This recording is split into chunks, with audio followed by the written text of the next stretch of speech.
আজকে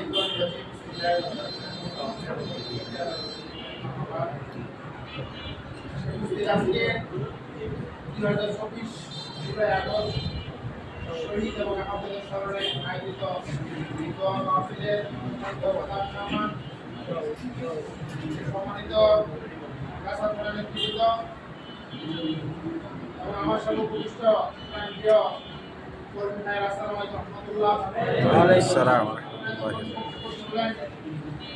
বাংলাদেশ জামাত ইসলাম গাজীপুর আসনের সংসদ সদস্য প্রার্থী হোসেন আলী। বাংলাদেশ জামাত ইসলাম স্বাধীনতার পর থেকে বাংলাদেশের জুলুম নির্যাতনের মধ্য দিয়ে তাদের কার্যক্রম পরিচালনা করে আসছে। তারই ধারাবাহিকতায় 24শে জুলাই বিপ্লবের মাধ্যমে আমরা যে নতুন স্বাধীন বাংলাদেশ পেয়েছি, সেই স্বাধীন বাংলাদেশে আমরা ইসলামের কথাগুলো যোগ করে বাহিরের আলো বাতাসে আমরা সুন্দরভাবে মানুষের কাছে আমাদের কথাগুলো উপস্থাপন করতে পারছি। এই জন্য মহান রব্বুল আলামিনের শুকরিয়া জ্ঞাপন করছি। আপনারা জানেন আল্লাহ রাসূল মক্কায় যখন কাজ করতেন, আল্লাহ রাসূলের মক্কা থেকে মদিনায় কাফেরদের নির্যাতনের কারণে হিজরত করতে হয়েছিল।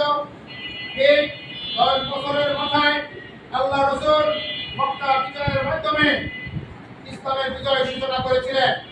তার এই ধারাবাহিকতায় আজকে আপনারা আফগানিস্তানের কথা জানেন। আফগানিস্তান দীর্ঘকাল ব্যাপী রাশিয়ার বিরুদ্ধে, আমেরিকার বিরুদ্ধে যুদ্ধ করে এই আফগানিস্তান আজকে তাই সে সমস্ত রাশিয়া আমেরিকার সাদা কুকুরদেরকে তাড়িয়ে ওই আফগানিস্তানে সুন্দর ইসলামী বিপ্লবী সমাজ কায়েম করেছে।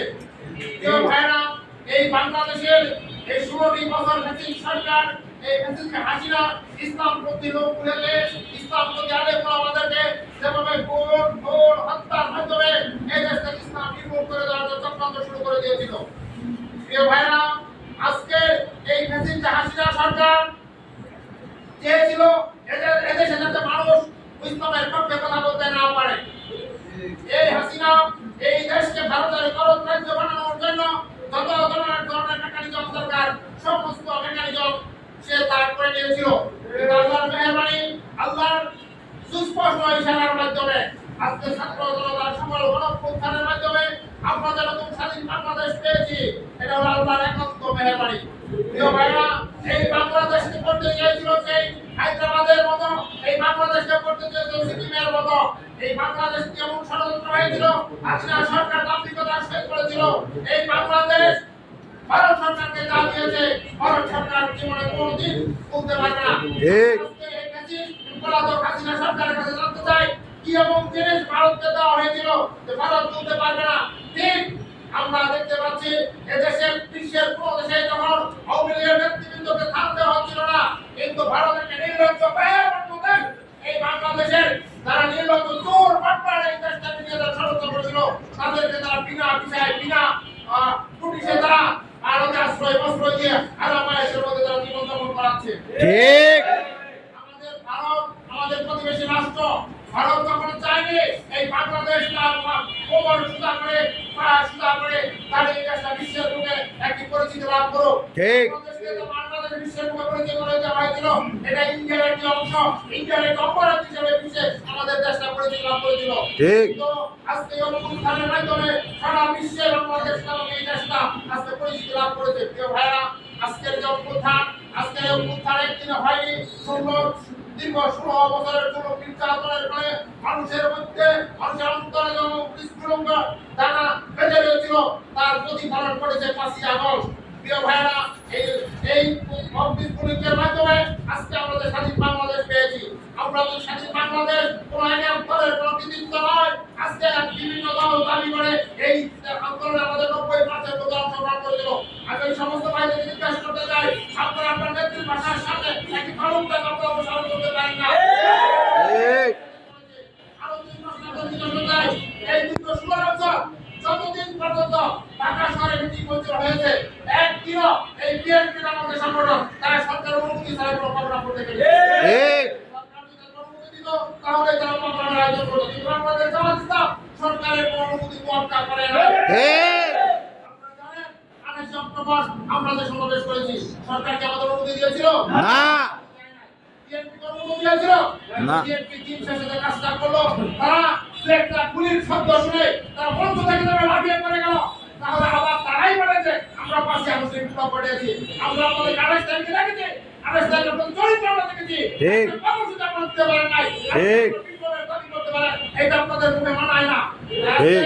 এই বিপ্লবের যদি যথার্থ ভূমিকা আমরা পালন করতে চাই, এই বিপ্লবকে স্থায়ী রূপ দিতে চাই, তাহলে আমরা বাংলাদেশ ইসলামী ছাত্র শিবিরের কর্মী থেকে সমস্ত জনশক্তি মাঠে ময়দানে মানুষের কাছে এই বিপ্লব ইসলামের দাওয়াত পৌঁছে দিতে হবে যে একমাত্র জামাত ইসলামের দ্বারাই এই দেশে বিপ্লবের আকাঙ্ক্ষা, বিপ্লবের যে মানুষের যে বিপ্লব কেন ঘটিয়েছে, সেই বিপ্লবের মাধ্যমে সুন্দর সমাজ গড়া, মানবিক সমাজ গড়া, যেই সমাজে থাকলে কোনো বৈষম্য, যেই সমাজে থাকলে মানুষ বৈষম্য ঘটাবে।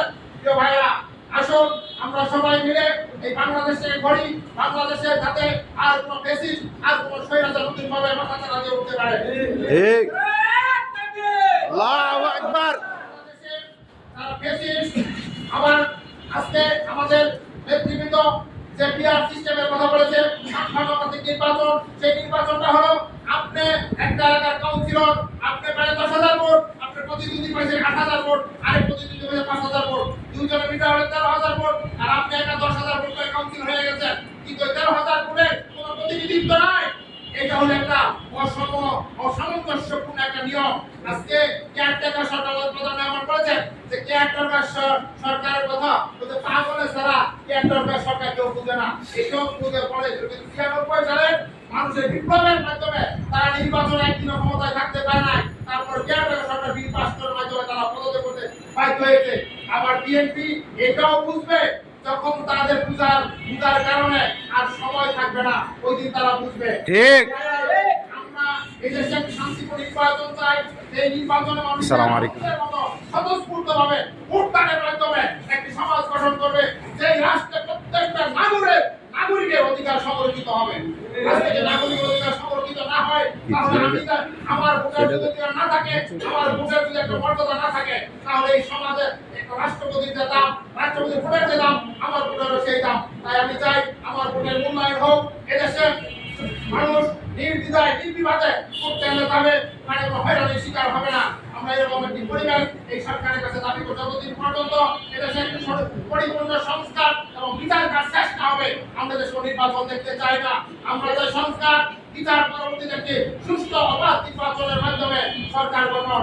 আমি সেই কথা আজকে এই সমাবেশে জুলাই অভ্যুত্থানে সমস্ত ভাইরা মারা গিয়েছেন, যারা শহীদ হয়েছেন, আহত হয়েছেন, আমি সেই সমস্ত ভাইদের আত্মার ক্ষমা করছি। প্রিয় ভাইরা, 16 জুলাই শহীদ আবু সাঈদের মাধ্যমে বিপ্লবের সূচনা হয়েছিল। যে আবু সাঈদ পুলিশ সামনে তার বক্তব্য দিয়েছিল, আজকে যে আবু সাঈদ ছিল বাংলাদেশের সাথী, এই বাংলাদেশে যত আন্দোলন হয়েছে আমি জানি, আপনারা তো অনেকে জানেন না, এই ছাত্র শিবির সমস্ত কিছু সরঞ্জামাদি এই ছাত্রদেরকে সরবরাহ করেছে। কারণ ওই যারা বিচ্ছিন্ন ছাত্র সংগঠন, তাদের দ্বারা ব্যানার, মিছিল, ফেসবুক এগুলো সংগ্রহ করা সম্ভব নয়, সমস্ত কিছু সংগ্রহ করেছে আমার ছাত্র শিবিরের ভাইরা। আজকে মিছিল যখন হয়েছে, মিছিলের প্রথম সারিতে নেতৃত্ব দিয়ে ছাত্র শিবিরের ভাইরা, এই নেতৃত্ব দেওয়ার কারণে আজকে যখন আন্দোলন যখন একটা পর্যায়ে শেষ হয়ে যাচ্ছিল, তখন ছাত্র শিবিরের ভাইরা সেই আন্দোলনের পতাকা তারা হাতে নিয়ে বলেছে না, এই আন্দোলন শেষ হতে পারে না। তখন আন্দোলনের দায়িত্ব নিয়ে পুনরায় আন্দোলন করে তখন আন্দোলন প্রতিহত করেছে। ঠিক।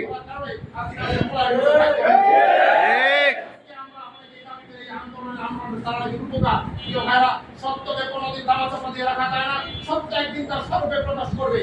ঠিক। যত কথাই বলুক, আমাদের ভোট নাই, ভোট নাই, একটু দেখেন এবার নির্বাচন দিয়া ভোট কার আছে কার নাই। ঠিক। মানুষের ঘরে ডাকাতি, চুরি, চিন্তায় চাঁদাবাজি শুরু করে দিয়েছে। এই চাঁদাবাজ সন্ত্রাসীদেরকে আমার এই বাংলার জনগণ, আমার এই জনগণ বাংলাদেশে দেখতে চায় না। সন্ত্রাসের বিরুদ্ধে আসলে ঐক্যবদ্ধভাবে আন্দোলন গড়ে তুলে সেই আন্দোলনটা হবে ফুটের আন্দোলন।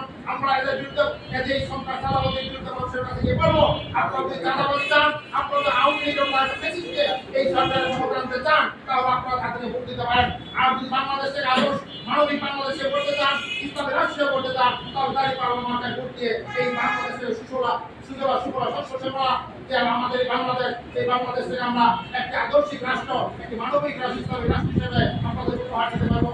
সবাইকে আজকের এই প্রোগ্রামে কষ্ট করে এসেছেন এবং এসব নেতৃত্বে ভর্তি করে রেখেছেন, তারা ধৈর্য ধরে আমাদের কথা বলে শুনেছেন। আমি গাছা থানা বাংলাদেশ পক্ষ থেকে আপনাদেরকে ধন্যবাদ এবং মুবারকবাদ জানাচ্ছি। ভবিষ্যতে আর বড় ধরনের প্রোগ্রাম ইনশাআল্লাহ আপনাদেরকে আয়োজন করবো। সেই প্রোগ্রামে স্বতঃস্ফূর্তভাবে আপনারা অংশগ্রহণ জানান সেই উদ্যোগ আহ্বান করি। আমার কথা এখানে শেষ করবো। তুমি ইনশাআল্লাহ আসসালামু আলাইকুম বন্ধুরা। এখন সংক্ষিপ্ত দোয়া এবং প্রদান হবে। দোয়া প্রমাণ করতে পারবেন নামাজ ইসলাম গাজীপুর মহানগরের সংগ্রামী বিভাগের দায়িত্বশীল জনাব আবুল কালাম আজাদ।